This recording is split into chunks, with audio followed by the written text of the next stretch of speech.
What's going on with you guys? You know who it is. It's your boy John Mike, and today we're going to be talking about the Complete Control A61 keyboard controller. I've had this board for about a year now, so I've had ample time to put it through its paces and play along with it. And you know what I always say, whenever you pull something out the box for the first time, it's always dope.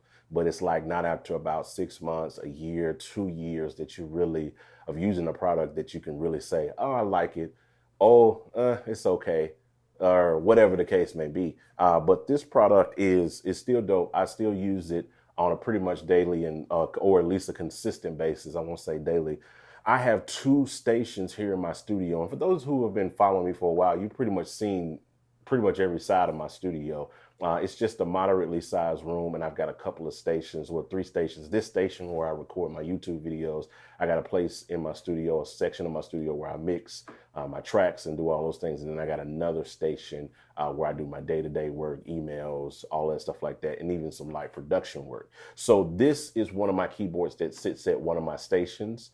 You've probably seen me use it from time to time in YouTube videos, but I have used this extensively in a production environment over the last year. And I can tell you that it's a pretty solid board. So I'm going to give you 3 pros, and I'm going to give you 3 cons as it relates to this particular keyboard and tell you what I really think about it.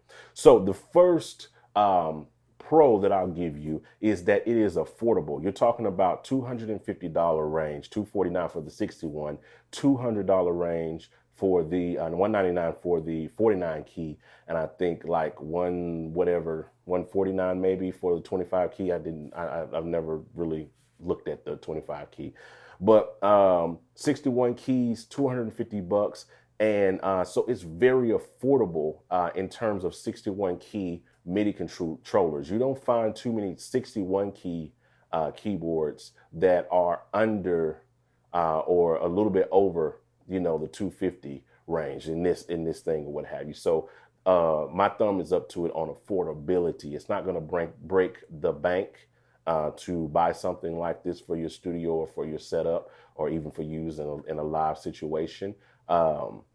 So yeah, affordability is definitely like one of my number one things with this particular keyboard. The second pro is probably the software package. This keyboard, for again, the price range that you get, $200, $250, you're getting hundreds of dollars worth of libraries and software and plugins and things of that nature. You're getting Ableton Live Lite, which is a fully featured DAW. Also getting, you're getting Machine, full functioning version of Machine to use. You're getting like Scarby.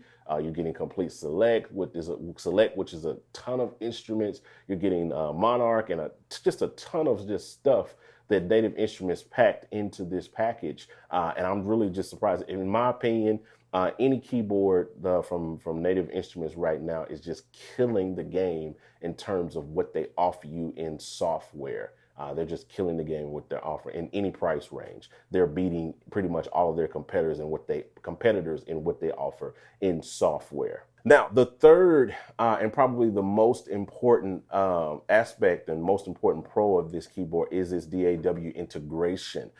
You can control Logic and I don't know about Pro Tools, but I know for sure you can do Logic and you can do Ableton, and they just added support for Studio One, which I think is really, really dope. I'm gonna hopefully show that here on the channel here soon. You guys will see me do show you how it works with Studio One and all the good stuff like that. But you get like these 8 encoder knobs that you can use to control the volume and mapping it. It wasn't even like, it's just an instant control thing. When you plug it up, it's pretty much plug and play, and you can turn the knobs and it works, and there's not really anything you have to do after you've done all the initial installs of all of your drivers and all of that stuff like that. It just works.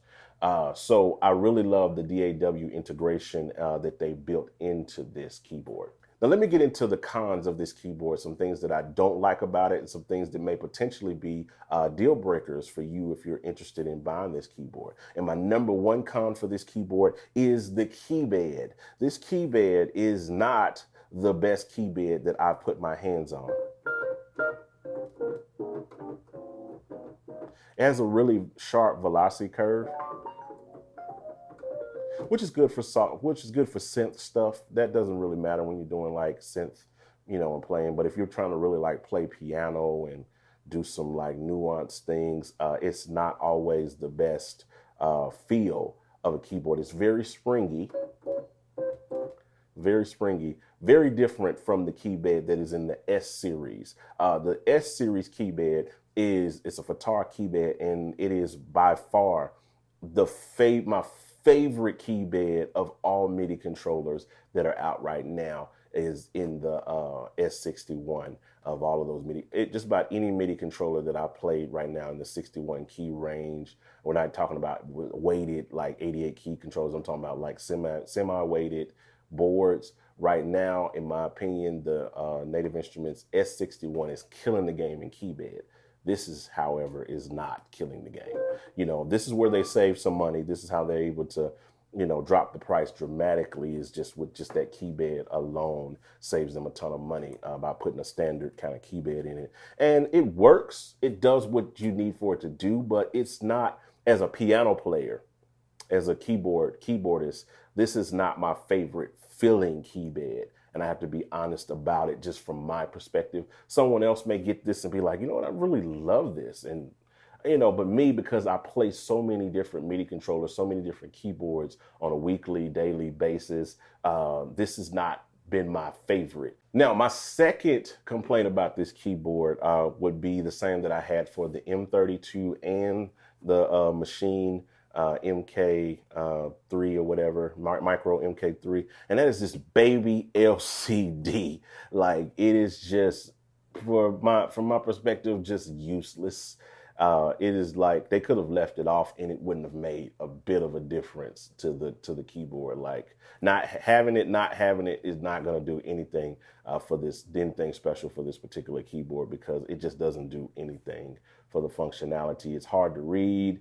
And that's coming from someone, and I said this in my M32 video, that's used to the S61 that has this big, beautiful 2 dual screen LCD setup where I can kind of see everything and I can see whole arrangements and all that stuff on those screens. Whereas with this little LCD doesn't give me any kind of information.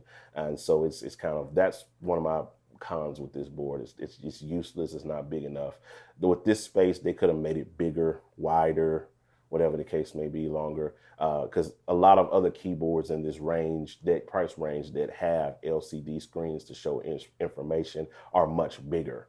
You can get more information on that screen, but it's cool. Some people may like it. I personally don't. And my third and final con for this keyboard is this lack of I/O, and that's in and out. It's lack of, it just really pretty much has like a foot pedal and a MIDI controller. And they were going for minimalistic on here. They were going for something very, very simple and very, very kind of minimalistic. But that was one of my favorite things about the S61 is that it offered so much in and out. You had like 2 foot pedal inputs. You had one for like volume and one for your sustain pedal. You had standard MIDI in and out and, on there as well. So this just kind of, as much size, big of a size as this keyboard is. I can understand on the M32 not being able to have that. But on a keyboard this size with this much back end real estate, they could have threw a standard MIDI port in, or even another foot controller or whatever for me to do volume. Because, I play organ too sometimes. So when I'm recording, a lot of times I want to use my organ VST. So I would love to be able to plug both a sustain pedal and a volume pedal into my keyboard like I do on my S61, and I can switch either or. If I'm playing a piano part, I can play it. If I'm going to do organ, I can get in there and I can actually swell and do those little things as if I was playing on a real organ. So that's pretty much my pros and my cons in my 6 month or my 1 year with this overview of the Complete Control A61. In my opinion, I think it's still a very good buy for its price. The software package that you get along with it is worth it. I mean, the software package that comes with it, if you bought all that stuff individually, you would pay 4 times as much as you would for this keyboard. So I think it's worth it just for the software that you get with it alone. Just buying this and getting the software with it, even if you don't use the keyboard, you could buy it, and the software package is worth the price of admission just for itself. So that's all I wanted to talk to you guys about.